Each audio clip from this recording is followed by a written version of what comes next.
2026년 4월 5일 부활절 일요일, 태양이 이란 위로 떠오르고 있습니다.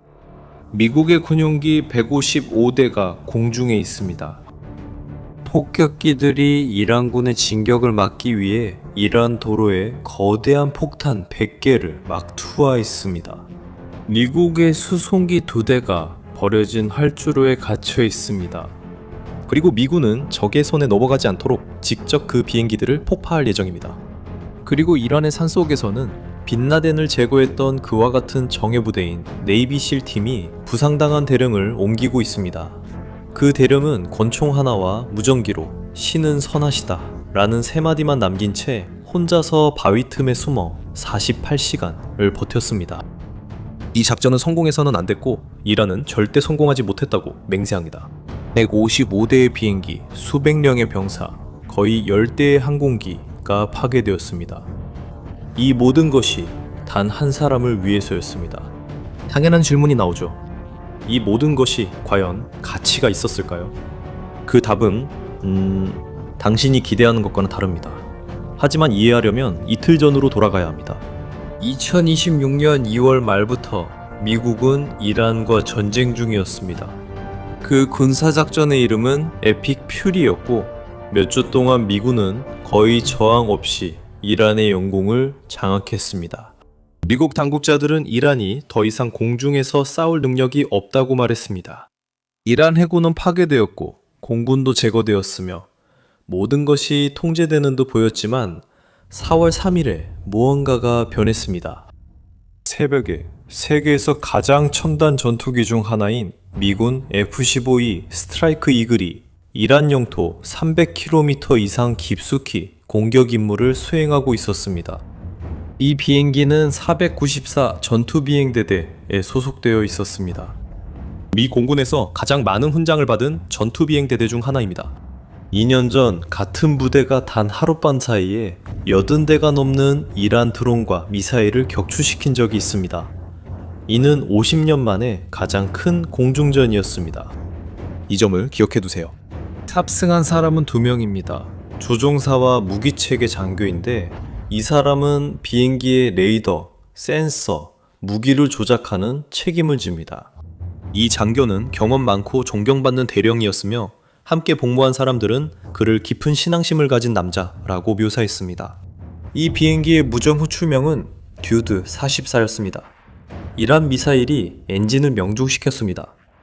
트럼프 대통령 자신도 나중에 그것이 운 좋은 한방이었다고 말했지만 운이었든 아니었든 피해는 이미 발생했습니다. 이것은 23년 만에 적의 공격에 의해 격추된 최초의 미군 유인 전투기였습니다. 마지막으로 격추된 것은 2003년 이라크에서였습니다.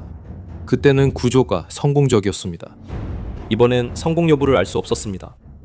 미국이 이란의 하늘을 완전히 장악하고 있다는 신화는 그 순간 끝났습니다. 그리고 2년 전만 해도 이란을 하늘에서 굴욕시켰던 그 비행대는 이제 이란 산에 비행기 잔해를 남기고 2사람이 지상에 고립된 상황이었습니다. 2명의 승무원은 탈출했지만 서로 몇 킬로미터나 떨어진 이란 남서부의 산맥 한가운데에 떨어졌습니다. 그 순간부터 2갈래의 시간과의 싸움이 시작됐습니다. 군사 코드명으로 듀드 44 알파라고 불린 조종사가 먼저 발견됐습니다. 공군은 대낮에 이란 영토 깊숙이 구조 헬리콥터를 보냈습니다. 그들은 7시간 동안 적진 상공을 비행했습니다. 조종사를 구출하는 데 성공했지만 탈출 과정은 매우 험난했습니다. 미국 합참의장인 댄 케인 장군은 조종사를 태운 헬리콥터가 이란에서 총을 가진 모든 사람에게 공격을 받았다고 말했습니다. 승무원들이 부상을 입었습니다. 함께 동행하던 또 다른 헬리콥터도 총격을 받았습니다. 그리고 더 있었습니다. 지상 화력 지원을 위해 특별히 제작된 A-10 워트호그 공격기 한 대가 구조작전을 엄호하던 중 적의 공격을 받았습니다. 조종사는 쿠웨이트까지 비행한 뒤 안전한 지역에서 탈출했고 비행기는 추락했습니다. 즉 단 한 명의 조종사를 구출하기 위해 미국인들은 이미 2대의 비행기를 잃었고 여러 명이 부상당했습니다. 하지만 더 큰 문제는 아직 시작도 안 했습니다. 2번째 승무원인 듀드 44 브라보 대령이 산악지대에서 실종된 것입니다. 그리고 그 후 48시간 동안 벌어진 일은 현대 군사 역사상 가장 대규모인 수색 작전 중 하나로 변하게 됩니다. 대령의 행방을 아무도 몰랐습니다. 미국인들도 이란인들도 몰랐습니다. 이란 측에서는 즉각적으로 반응했습니다. 이란에서 가장 강력한 군사력인 혁명수비대는 정규 군과는 별개의 부대인데 이들은 남서부에 위치한 코길루에와 보에르 아흐마드 주 전체를 봉쇄했습니다. 국영방송을 즉시 방송을 시작해 국민들에게 수색에 협조해달라고 요청했습니다. 처음에는 미국 항공기가 목격되면 사격하라는 지시도 내렸습니다. 이후 지침이 바뀌어 그들은 대령을 생포하기 원했습니다. 미국인을 넘기는 사람에게는 6만 달러의 보상이 걸렸습니다. 그리고 수색에 나선 것은 군인들뿐만이 아니었습니다. 이 지역의 유목부족인 바흐티아리족도 사냥용 소총으로 무장하고 그 총은 가축을 지키기 위해 사용하는 것인데 그들도 무리를 지어 산으로 들어갔습니다. 이 부족들은 그 산의 모든 오솔길, 동굴, 통로를 속속들이 알고 있습니다. 그들은 본래부터 사냥꾼입니다. 이후에 퍼진 영상에는 이 남자들이 전통 복장을 입고 소총과 이란 국기를 들고 산비탈을 수색하는 모습이 담겨 있었습니다. 한 영상에서 소녀가 아버지에게 소리치고 아버지는 낮게 나는 미군 헬리콥터에 소총을 겨누고 있었습니다. 맞춰버려요, 아빠. 그러자 아버지는 총을 쏘았고 명중시켰습니다. 헬리콥터는 맞았지만 계속 날 수 있었습니다. 한 나라 전체가 단 한 사람을 사냥하고 있었습니다. 그동안 대령은 혼자였고 부상당한 채 발목을 삐고 피를 흘리고 있었습니다. 그는 권총 한 자루와 미국인들만 들을 수 있도록 암호화된 신호가 있는 비상용 무전기만 가지고 있었습니다. 그리고 모든 미군이 받는 생존 훈련, 즉 시리라고 불리는 프로그램이 있었습니다. 이 프로그램은 적지에서 생존하고 회피하고 저항하고 탈출하는 법을 가르칩니다. 그리고 그는 바로 그걸 했습니다. 스스로 상처를 치료했습니다. 그는 해발 2000m가 넘는 산등성이를 기어올라 바위 틈새에 몸을 숨겼고 그곳에 숨어 있었습니다. 그는 무전기의 비상신호를 오래 사용할 수 없다는 것을 알고 있었습니다. 너무 오래 켜두면 이란인들이 신호를 포착해서 그를 먼저 찾을 수 있었기 때문입니다. 그래서 그는 짧고 빠르게 송신한 뒤 곧바로 껐습니다. 그의 머리 위로는 MQ-9 리퍼라는 미국의 무인 드론들이 원격 조종으로 지역 상공을 비행하며 감시하고 있었습니다. 무장한 사람이 3km 이내로 너무 가까이 다가오면 드론들이 공격했습니다. 그것이 그의 유일한 보호수단이었습니다. 하지만 시간은 계속 흐르고 있었고 수천 명의 사람들이 그를 포위하고 있었습니다. 그때 CIA가 개입했습니다. 그리고 그들의 행동이 모든 것을 바꿨습니다. 기관은 이란 내에서 허위 정보 캠페인을 시작했습니다. 대령이 이미 구출되었다는 거짓 정보를 퍼뜨렸습니다. 그리고 그가 지상 호송대로 국외로 이송되고 있다는 내용이었습니다. 목표는 단순했습니다. 이란인들이 허상을 쫓게 만들고 CIA가 실제 인물을 찾도록 하는 것이었죠. 그리고 그 작전은 성공했습니다. 이란군이 거짓 단서를 쫓는 동안 CIA는 대령의 신호를 추적해 그가 숨겨져 있던 산의 틈을 찾아냈습니다. CIA 국장 존 래트클리프는 이번 작전을 사막에서 모래알 하나를 찾는 것에 비유했습니다. CIA는 좌표를 미국 군사지휘본부인 펜타곤에 전달했습니다. 하지만 수백 명의 군인을 이란에 투입하기 전에 그들은 한 가지를 확실히 해야 했습니다. 그 신호가 진짜였을까요? 아니면 함정이었을까요? 거기에는 분명 위험이 있었으니까요.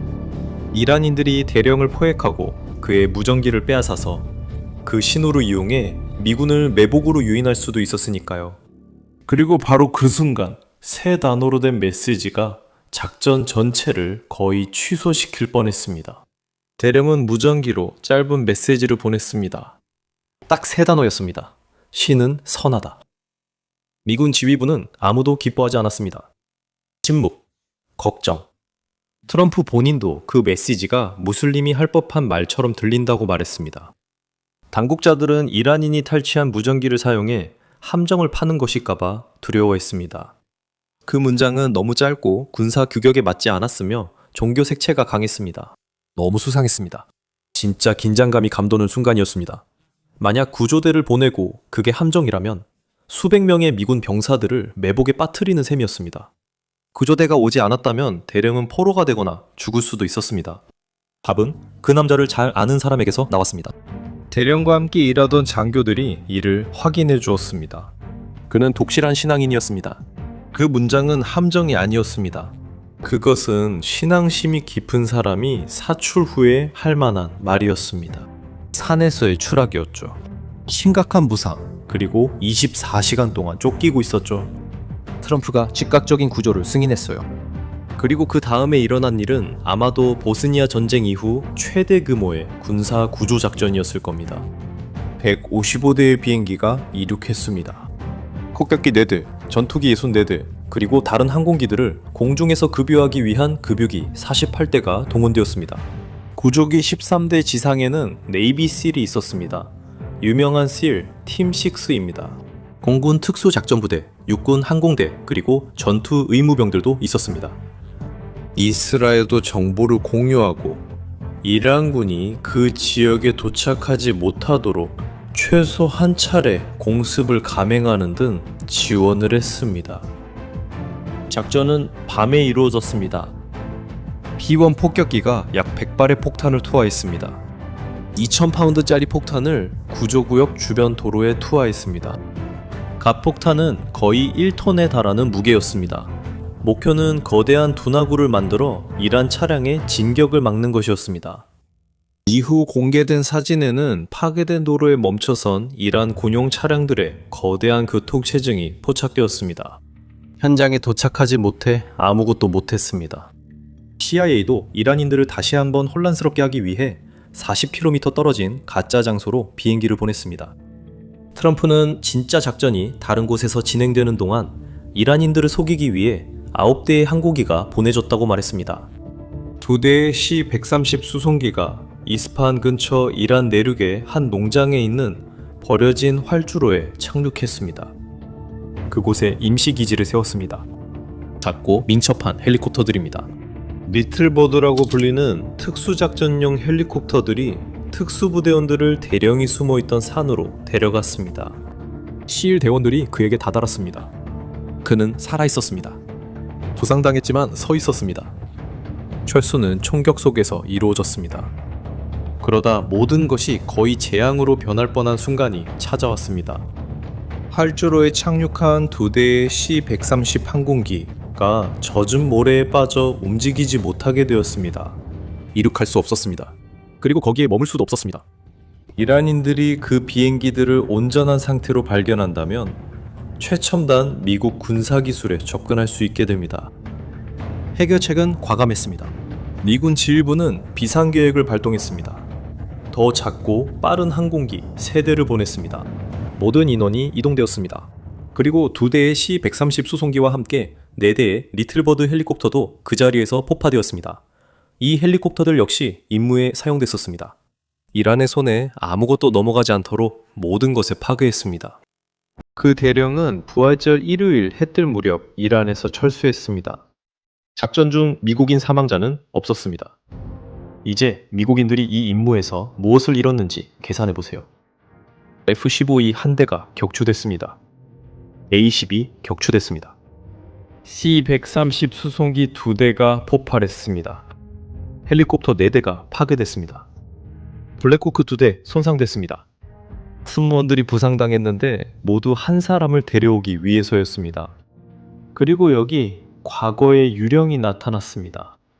이것이 이 이야기를 더욱 강렬하게 만듭니다. 1980년에 미국은 이란의 수도 테헤란에 있는 미국 대사관에 억류된 52명의 미국인 인질을 구출하려고 시도했습니다. 작전의 이름은 독수리 발톱이었습니다. 그것은 완전한 참사였습니다. 헬리콥터들이 이란 사막에서 고장났습니다. 8명의 군인이 사망했습니다. 미군 비행기들이 이란 땅에 온전한 채로 버려졌습니다. 전 세계가 그 굴욕을 지켜봤습니다. 지미 카터 대통령은 이 일로 재선에 실패했습니다. 그리고 이제 2026년에 유사점이 정말 무서웠습니다. 다시 한번 미국 비행기들이 이란 땅에 발이 묶였습니다. 다시 한번 항공기가 파괴되었습니다.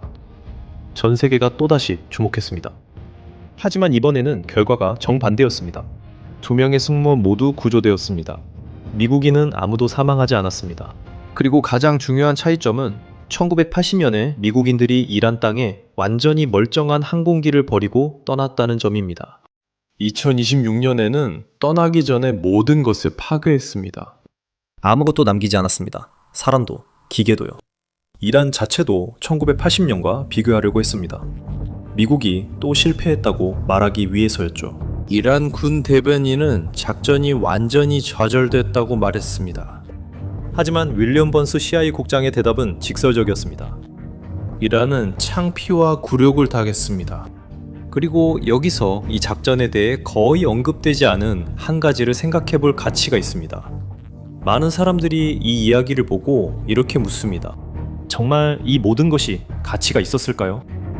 수백 명의 군인과 155대의 비행기를 위험에 빠뜨리고 거의 10대의 항공기를 잃으면서 단 한 사람을 구하는 것이 과연 가치가 있을까요? 짧게 대답하자면 네, 그렇습니다. 하지만 그건 명백한 이유 때문만은 아닙니다.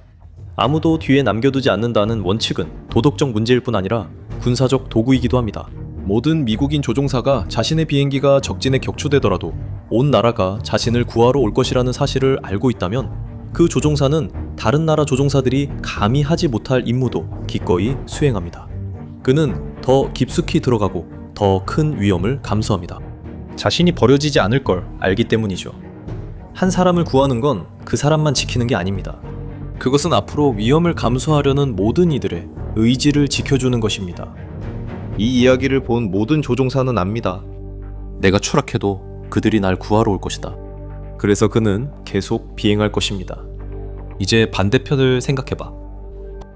이란 군인이 포로로 잡혔을 때 그 정권이 그를 데리러 비행기 155대를 보내겠습니까? 이란 조종사의 비행기가 추락하면 나라 전체가 멈추나요? 이것이 두 종류의 군대 사이의 근본적인 차이입니다. 이스라엘 총리 베냐민 네타냐후는 아마도 이 작전의 무게를 가장 잘 이해한 사람이었을 것입니다. By America's dauntless warriors. 그는 구출 작전을 환영하며 이렇게 말했습니다. 여러분의 나라는 반복적으로 대담한 구출 작전을 수행해 왔습니다. 그리고 저 역시 이런 임무 중에 부상을 입었고 구출 작전에서 형을 잃은 사람으로서 이스라엘 국민들과 저는 여러분이 얼마나 용감한 결정을 내렸는지 잘 알고 있습니다. 여러분께 경의를 표합니다. 우리 모두가 그렇습니다. 미국 전쟁부 장관 피트 헥세스는 이 작전을 모든 것을 연결하는 한 문장으로 요약했습니다. 금요일, 성금요일에 격추되어 토요일 내내 바위 틈에 숨어 있다가 일요일, 부활적 일요일 해뜰 무렵에 구조되었습니다. 모두 집에 돌아왔고 확인되었습니다. 온 나라가 기뻐합니다. 신은 선하십니다. 그리고 참모총장인 댄 케인 장군은 이 작전이 왜 성공했는지 어떤 분석보다 더 잘 설명해 줄 수 있는 말을 했습니다. 구출 작전에서 가장 중요한 요소는 그 조종사의 마음속에 있는 투지입니다. 살아남고자 하는 의지, 적을 따돌리고자 하는 의지, 그리고 구출되고자 하는 의지입니다. 그게 전부입니다. 하지만 이야기는 끝나지 않았습니다. 이란이 다음날 한 말은 여기에 또 다른 장을 추가했습니다. 4월 6일 이란 정부는 한 가지 이론을 내놓았습니다. 구출 작전은 사실상 훔치기 위한 위장이었다고 말했습니다. 농축 우라늄이었습니다. 이란 이스파한 근처 시설에서 핵무기를 제조하는 데 사용할 수 있는 물질입니다. 미국인들의 임시기지가 대령이 추락한 곳에서 멀리 떨어져 있었다는 것이 논리였습니다. 핵시설 단지에 더 가까웠습니다. 이 이론이 힘을 얻은 데에는 이유가 있었습니다. 구출 며칠 전 미국 신문들은 특수부대를 투입해 이스파한에서 거의 반톤에 달하는 우라늄을 압수하는 계획이 진행 중이라는 보도를 내보냈습니다. 미군 기지의 위치와 핵시설의 위치가 일치한다는 점이 의심을 더욱 키웠습니다. 하지만 사실 지금까지 이란의 주장을 뒷받침할 만한 구체적인 증거는 나타나지 않았습니다. 예상대로 이 버전은 이란에 유리하게 작용했습니다. 논점을 바꿨기 때문입니다. 미국인들이 어떻게 그 나라에 들어가서 대령을 구출하고 나왔는지에 대해 이야기하는 대신 이란은 전 세계가 추가로 무슨 일이 있었는지 논의하게 만들었습니다. 잠시 생각해보세요. 한 남자가 이란 한복판에서 하늘에서 떨어졌습니다. 부상을 입고 홀로 권총 하나만 든 채 무전기로 3마디만 남겼습니다. 그리고 세계 최강의 군사 강국이 그를 데려오기 위해 나라 전체를 뒤집어 놓았습니다. 어떤 군대는 자기 사람을 버리기도 해서요. 그리고 어떤 군대는 단 한 사람을 데려오기 위해 온갖 수단을 다 동원합니다. 이제 여러분께 묻겠습니다. 이 모든 일이 끝난 후 여러분은 이 작전이 정말 단순한 구조였다고 생각합니까? 아니면 이란의 주장처럼 그 뒤에 뭔가 더 있었다고 믿으십니까? 여러분의 의견을 댓글로 남겨주세요. 이 영상이 처음부터 끝까지 흥미로우셨다면 좋아요를 눌러주시고 채널 구독과 전쟁 이야기를 좋아하는 친구에게 공유도 부탁드립니다. 이것이 채널 성장에 큰 도움이 됩니다. 이란 상황은 계속 변화 중이며 저희 채널에서 계속 다룰 예정입니다. 다음 영상도 놓치지 않으려면 꼭 구독해주세요. 고마워요. 다음 영상에서 또 만나요.